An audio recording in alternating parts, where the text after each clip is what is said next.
Hello बच्चों, कैसे हैं आप। आज हम क्लास 10th का नया चैप्टर लेकर आए हैं, human I and colourful world. जो लास्ट हमने चैप्टर स्टडी किया है वो हमने लाइट किया था, ठीक है। उसके बाद ये नेक्स्ट चैप्टर है और हम जनरली जो इसका अभी जो पार्ट हम स्टडी करेंगे वो कलरफुल वर्ल्ड करेंगे, ठीक है। ह्यूमन आई हम बाद में करेंगे क्योंकि हमने लेंस अभी खत्म किया है, उसमें रिफ्रैक्शन वाला पार्ट हमने किया था, लेंसेज हमने स्टडी किए हैं, तो ये थोड़ा सा रिफ्लेक्ट बैक हो जाएगा हमारे पास, ठीक है ना, क्योंकि उसमें यूज किया है हमने सारा का सारा। तो हम कलरफुल वर्ल्ड को पहले स्टडी करेंगे, जिसमें हमारे पास टॉपिक आता है प्रिज्म का, refraction through glass prism.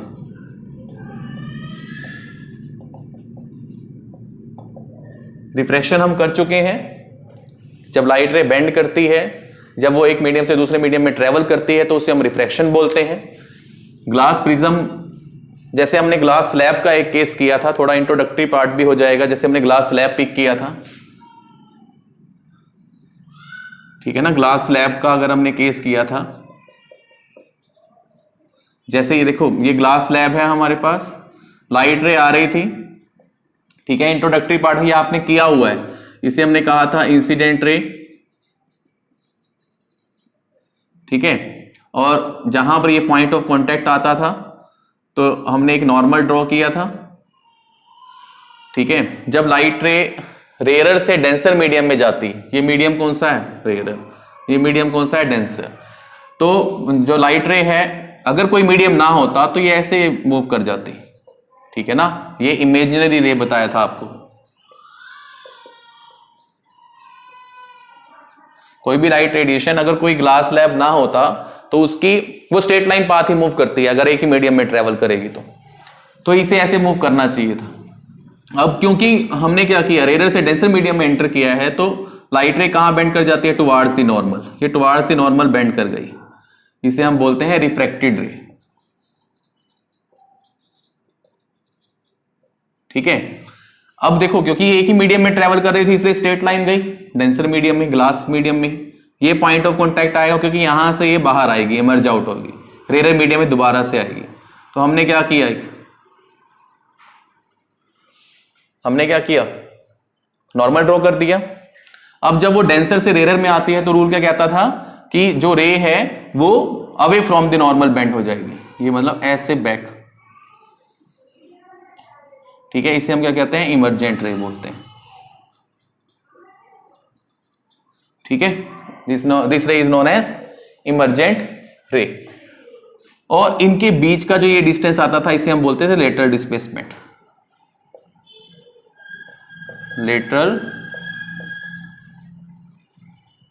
Displacement. This distance is known as lateral displacement. मतलब वो फाइनली जो मेरे पास इमेज, जो रे बाहर आ रही है, वो अपने इनिशियल पाथ से, जो उसका पाथ होना चाहिए था, उससे कितनी डिस्प्लेस हो गई, वो होते हैं इमर्जेंट रे। और ये एक दूसरे की हमेशा क्या होती है, पैरेलल रे होती है, ठीक है। ये हमने ग्लास लैब में स्टडी किया था। अब हमने क्या करना है, प्रिज्म। देखो प्रिज्म होता क्या है, पहले तो हमें ये पता होना चाहिए। हम जनरली एक ट्रायंगुलर प्रिज्म का केस लेके चलते हैं।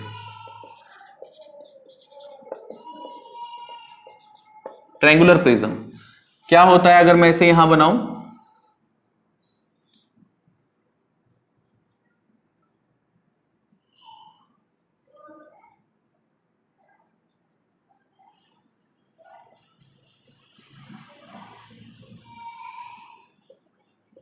इस शेप का होता है बच्चों,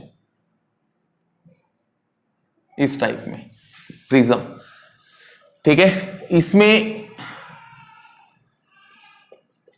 देखो यहां पर आपको साफ नजर आएगा, ट्रायंगुलर कितनी साइड्स होती हैं। एक फ्रंट वाली देखो ऐसे बना हुआ होता है, ऐसे, यह आपको फ्रंट से ट्रायंगल नजर आएगा और बैक भी इसके ट्रायंगुलर, क्योंकि ग्लास स्लैब है, ठीक है। फ्रंट से भी आपको एक ट्रायंगुलर फेस नजर आएगा, बैक से भी, मतलब दो तो होते हैं इसमें ट्रायंगुलर फेसेस।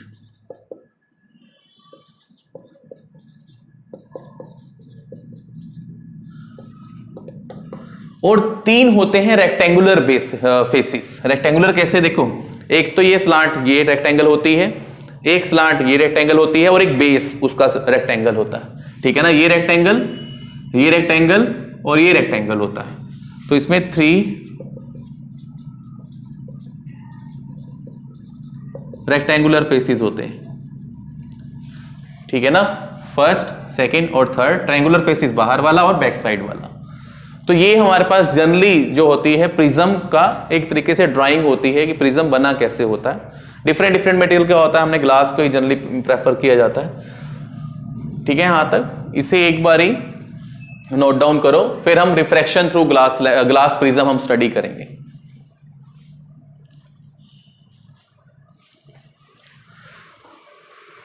कर लिया बच्चे इसे नोट डाउन?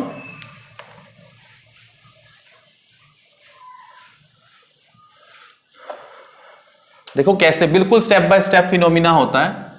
जैसे ये प्रिज्म है हमारे पास, ठीक है, ये ए साइड हो गई, ये बी साइड हो गई, ये सी साइड हो गई। अब देखो कोई भी लाइट रेडिएशन, सपोज करो ये लाइट रेडिएशन फॉल कर रही है ए बी फेस पर, ठीक है, इसे हमने क्या कहा, इंसिडेंट रे, ठीक है। जो दो हमारे पास स्लांट लेंस होती हैं, इनके बीच में एक एंगल बनता है, उसे हम एंगल ऑफ प्रिज्म बोलते हैं। जनरली ये जो हमारे पास है थीटा, ठीक है, थीटा क्या है यहां पर, एंगल ऑफ प्रिज्म है। दो स्लांट जो लेंथ है उनके बीच में जो एंगल बनता है बच्चे, उसको हम बोलते हैं एंगल ऑफ प्रिज्म। ये इंसिडेंट रेडिएशन आई तो ये पॉइंट ऑफ कांटेक्ट होगा। अब देखो ध्यान से समझना है, बाहर तो एयर, ठीक है ना, एयर क्या होती है, रेयर मीडियम होता है, ठीक है। ग्लास है ये, it is made up of glass, और ग्लास कौन सा होता है, डेंसर मीडियम होता है, ठीक है ना, it is a denser medium.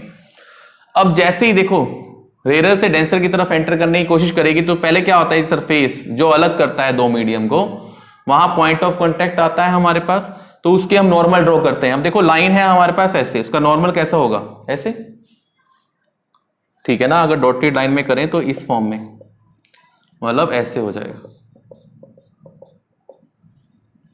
अगर कोई मीडियम ना आता बच्चों तो ये लाइट रेडिएशन ऐसे मूव करती, अगर कोई मीडियम ना आता तो ये स्ट्रेट लाइन मूव करती, ऐसे मूव कर जाती, ठीक है।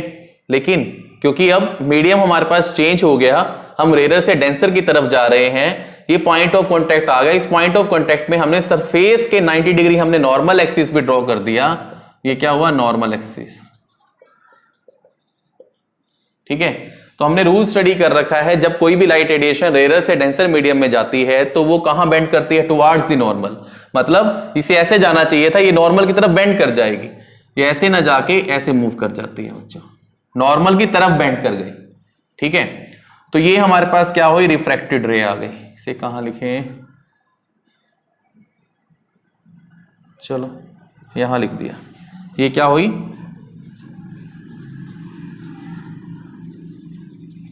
रिफ्रैक्टेड रे हो गई। अब क्योंकि देखो इनसाइड ग्लास मूव करेगी, मीडियम एक ही है, तो वो स्ट्रेट लाइन पाथ मूव कर रही है। अब देखो यहां से फिर इमर्ज आउट होने की कोशिश करेगी, दो बार रिफ्रैक्शन होगा ना, ये इमर्ज आउट होने की कोशिश करेगी। जब वो इमर्ज आउट होगी, अब देखो फिर दोबारा से, अब ये कहां से कहां मूव कर रही है, डेंसर से रेयर, क्योंकि ये बाहर तो एयर ही है, ठीक है, डेंसर से रेयर आएगी, ये पॉइंट ऑफ कांटेक्ट हुआ। अब ये पॉइंट ऑफ कांटेक्ट मतलब सरफेस ऐसा है, ये पॉइंट ऑफ कांटेक्ट है, इसके नॉर्मल ऐसे हो जाएगा, ठीक है। अगर एक्सिस की फॉर्म में करें, डॉटेड लाइन की फॉर्म में, तो ऐसे आ जाएगा। हमने ये ऐसे ड्रॉ किया बच्चों,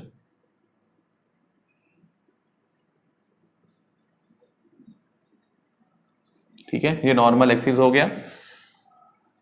और रूल क्या कहता है कि जब हम डेंसर से रेयर की तरफ जा रहे हैं, अब देखो उसको जाना कैसे चाहिए था, अलोंग दिस साइड, जाना तो ऐसे चाहिए था, ठीक है, जाना तो ऐसे चाहिए था। अगर मीडियम मेरे पास ग्लास ही रहता तो ये स्ट्रेट ही मूव करती, ट्रेवल करती। अब हमें कहता है जब हम डेंसर से रेयर की तरफ जाते हैं तो away from the normal bend करती है। नॉर्मल ये है, ठीक है, इमेजिनरी रे होनी चाहिए थी उससे भी दूर, तो मतलब ऐसे इमर्ज आउट हो जाएगी, ये हो जाती है इमर्जेंट रे,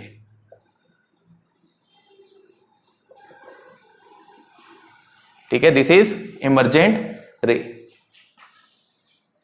इमर्जेंट रे आ जाएगी बच्चों।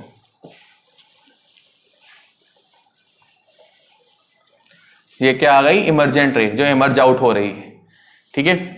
नॉर्मल एक्सिस और इंसिडेंट रे के बीच में जो एंगल बनता है उसे हम एंगल ऑफ इंसिडेंस बोलते हैं। ठीक है, एंगल आई क्या है, एंगल ऑफ इंसिडेंस होता है।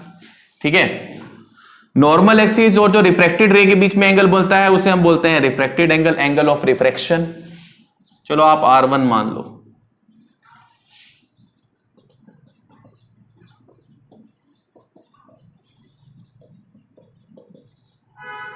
ठीक है, अब यहां आ जाओ, ये नॉर्मल एक्सिस और ये रिफ्रैक्टेड रेस के बीच में जो एंगल बनेगा, मान लो ये R2 है, ये क्या है, ये भी एंगल ऑफ रिफ्रैक्शन है। Generally R1 is equal to R2 होता है बच्चों।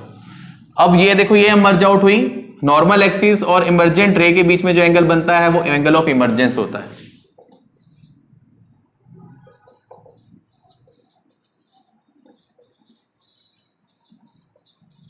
एंगल ऑफ इमर्जेंस होता है।